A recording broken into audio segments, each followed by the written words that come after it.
செய்திக் கதம்பம்.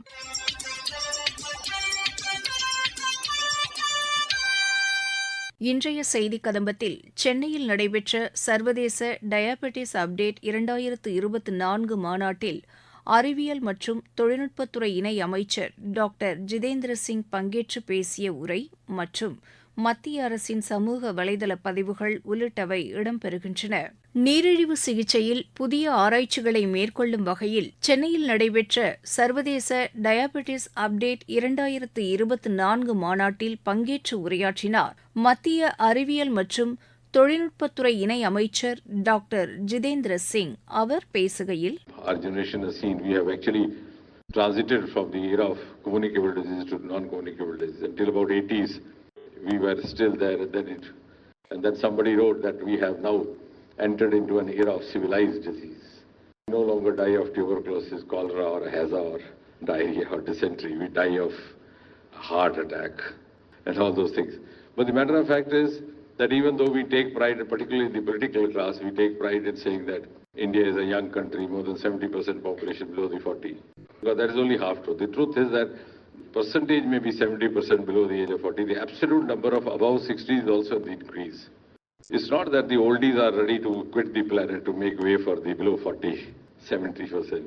So if in 1947 the lifespan was just about 50 to 55 years, today it's already gone up to 65 years and above, and still on the rise.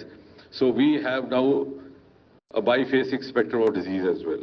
Not only on the one hand we have started getting diseases which happen because we are living long enough to get into that disease spectrum.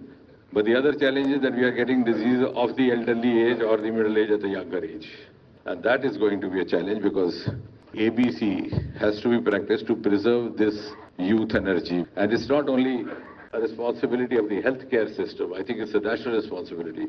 Because when we talk of 2047 India and we talk of Century India, we should not forget that each and every citizen would have to contribute to the making of that Century India.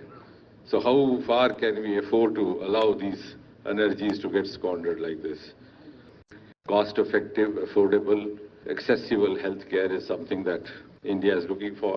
In the government, we have actually, at least on my part, and I've been a very vociferous advocate of that the demarcations between the private and the public sector have to be done away with. Because if we have to move beyond from where we are, we cannot move in silos. The contradiction with us is that during the morning walk, we are in a gossip mood because we are trying to relax our minds and bodies. So we say, see, what happened even if India landed on moon? America landed 50 years ago. But we forget that NASA is being run hugely by non-government sources. And ISRO, till about 3 years back, depended on meager resources for the government sector. That gives me an opportunity also to thank Prime Minister Modi. When we put it across to him, he allowed us to open the space sector to the private sector 3 years back. But in just 3 years, we were one startup in space sector. Today, we are 199 or 200.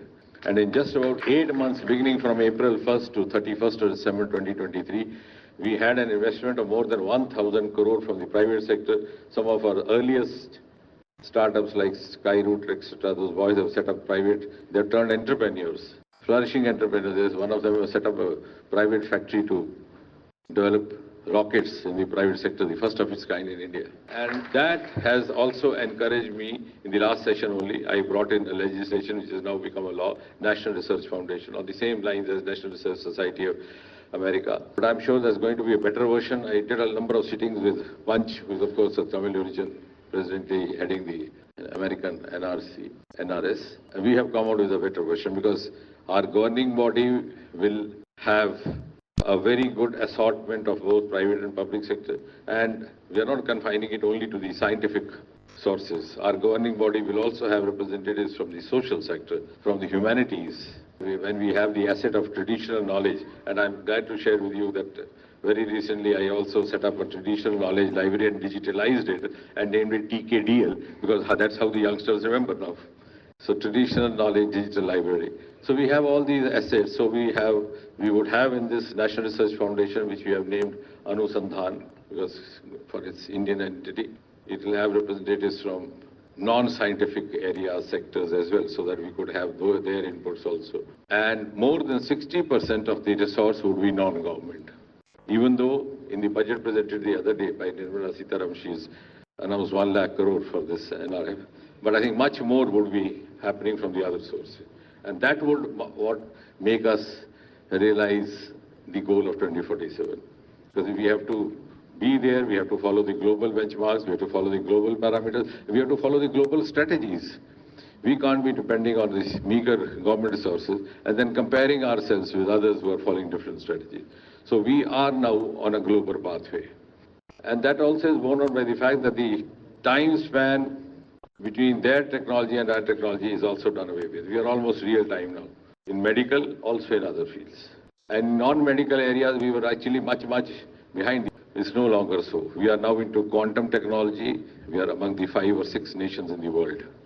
We are into semi-modular reactors. We are ahead of USA because many of our reactors are already in that threshold limit of below 300 megawatt. In the space, of course, we are even ahead of many others.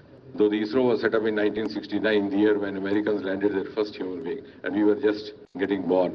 மேலும் இந்நிகழ்ச்சியில் கலந்து கொண்டு உரையாற்றினார் நீரிழிவு சிகிச்சை மருத்துவர் திரு மோகன். அவர் பேசும்போது, பிகினிங்ல கண்டுபிடிக்கிறதுக்கு நீங்க சிம்டம்ஸ்க்காக வெயிட் பண்ணக்கூடாது. அறிகுறிகளுக்காக நீங்க வெயிட் பண்ணீங்கன்னா ரொம்ப லேட் ஆயிடும். ஏன்னா அறிகுறி வர்றதே 5 வருஷம் 10 வருஷம் கழிச்சாங்க. இப்போல்லாம் இத்தனை பேருக்கு வருதுன்னா ஒரு பாப்புலேஷன் பர்சன்டேஜ் எடுத்திங்கன்னா 25% ஆஃப் பீப்புள் சென்னையில் நீரிழிவு நோய் இருக்குதுன்னா இட் மீன்ஸ் 1 out of 4. அந்த 4 பேரில் ஒருத்தர் இருக்குதுன்னா 4 பேரை டெஸ்ட் பண்ணால் தானே இந்த ஒன்று எப்படி இருக்குன்னு கண்டுபிடிக்க முடியும். அதனால எல்லாருமே ஒரு 20 வயசு 30 வயசுக்கு அப்புறம் எல்லாமே நம்ம டெஸ்ட் பண்ணோம். தமிழ்நாடு கவர்மெண்ட் எடுத்துட்டிங்கன்னா மக்களை தேடி மருத்துவம் அதில் என்ன நீங்கள் பண்ணீங்கன்னா வீட்டுக்கே அவங்க டெஸ்ட் பண்ணுறாங்க. ஏன் பண்ணுறாங்க? ஏன்னா சிம்டம்ஸ் இல்லை. அதனால் சிம்டம்ஸுக்காக வெயிட் பண்ணக்கூடாது. ஆரம்ப கட்டத்தில் வேணும்னா நம்ம ருட்டீன் மெடிக்கல் செக்கப், இந்த மாஸ்டர் ஹெல்த் செக்கப் பண்ணோம் இல்லையா, மாஸ்டர் ஹெல்த் செக்கப் பண்ணுற மாதிரி அது கூட இந்த குளுக்கோஸ் டெஸ்ட். நாங்கள் என்ன சொல்கிறோன்னா, இப்போ எங்கே போனாலும் ஃபீவர் பார்ப்பாங்க, டெம்பரேச்சர் பார்ப்பாங்க, பல்ஸ் எடுப்பாங்க, பிபி எடுப்பாங்க இல்லையா. அதே மாதிரி குளுக்கோஸ் கூட பார்த்துடணும். குழந்தையாக இருந்தாலும் சரி, பெரியவராக இருந்தாலும் சரி, வயசானாலும், எதுக்காக நீங்கள் கிளினிக்கு போனாலும் எங்கே போனாலும் ஒரு குளுக்கோஸ் டெஸ்ட் எடுக்கிறதுக்கு 5 செகண்ட் தான் ஆகும். 10 ரூபாயில் பண்ணிடலாம் ஒரு டெஸ்ட்டு. அந்த மாதிரி பண்ணிட்டீங்கன்னா ஏர்லி ஸ்டேஜில் கண்டுபிடிக்கலாம். அப்போ இதை வேரோடு எடுத்துடலாம், வியாதி வராமலே தடுத்து. மூல காரணம் இப்போது உடல் பயிற்சி இல்லை. எல்லாருமே ஸ்கூட்டரில் தான் போகிறாங்க. நடந்து போகிற அந்த விஷயமே போயிடுச்சு. ரெண்டாவது தூக்கம் எல்லாரும் 1 மணி 2 மணி 3 மணிக்கு தூங்க ஆரம்பிச்சிங்கன்னா எல்லாம் ஹோல் மெட்டபால் பிரெயினே கம்ப்ளீட்டாக வேறு மாதிரி இருக்குது. அப்போ நீரிழிவு நோய் வரதான் செய்யும் இல்லையா. ஸ்ட்ரெஸ் வரும், ஹார்ட் அட்டாக் வரும். நம்ம பழக்க வழக்கங்கள் எல்லாம் மாறி போச்சு. முன்ன கொஞ்சம் சாதம் சாப்பிடுவோம், கொஞ்சம் வெஜிடபிள் சாப்பிடுவோம். இப்போ எல்லாம் வெளியிலேருந்து தானே வாங்குகிறோம். அதில் ஆயில் அதிகமாக இருக்கும், சுகர் அதிகமாக இருக்கும், உப்பு அதிகமாக இருக்கும், எல்லாமே அதிகமாக இருக்கும். ஸோ நம்ம சாப்பாடும் ஒரு சைடு போச்சு, தூக்கமும் ஒரு சைடு போச்சு, எடையும் போட்டாச்சு, எக்ஸசைஸும் இல்லை, ஒன்றுமே இல்லை. பின்ன எப்படி சுகர் வராமல் இருக்கும்? மத்திய அரசின் சமூக வலைதள பதிவுகள் மக்களுடன் நேரடியாக மாநிலங்கள் இணைந்திருப்பதால் வளர்ச்சியடைந்த பாரதம் 2047 என்ற இலக்கை அடைய அவை பங்கு வகிக்கும் என்று பிரதமர் திரு நரேந்திர மோடி கூறியுள்ளார். நடப்பு ஆண்டுக்கான பட்ஜெட்டில் அறிமுகப்படுத்தப்பட்டுள்ள திறன் மேம்பாட்டு பயிற்சி திட்டம் அடுத்த 5 ஆண்டுகளில் 4 கோடி இளைஞர்களுக்கு வேலைவாய்ப்பை வழங்கும் என்று மத்திய அமைச்சர் திரு மன்சுக் மாண்டவியா கூறியுள்ளார். லாவோஸில் நடைபெற்ற 14வது கிழக்காசிய வெளியுறவுத்துறை அமைச்சர்கள் மாநாட்டில் வெளியுறவுத்துறை அமைச்சர் டாக்டர் ஜெய்சங்கர் பங்கேற்று உரையாற்றினார். முன்னாள் குடியரசுத் தலைவர் APJ அப்துல் கலாமின் நினைவு தினத்தையொட்டி ஆந்திராவில் அவரது உருவப்படத்திற்கு தகவல் ஒலிபரப்புத்துறை இணை அமைச்சர் டாக்டர் எல் முருகன் மலர் தூவி அஞ்சலி செலுத்தினார். நாட்டின் சுதந்திர தினத்தையொட்டி ஒரே பாரதம் உன்னத பாரதம் என்ற தலைப்பில் கட்டுரைகள் வரவேற்கப்படுவதாக மத்திய பாதுகாப்புத்துறை அமைச்சகம் தெரிவித்துள்ளது. ஆர்வமுடையோர் வரும் 30ஆம் தேதிக்குள் கட்டுரைகளை அனுப்பலாம் என்று தெரிவிக்கப்பட்டுள்ளது. மேலும் தகவல்களை mygov.in என்ற இணையதளத்தில் அறிந்து கொள்ளலாம்.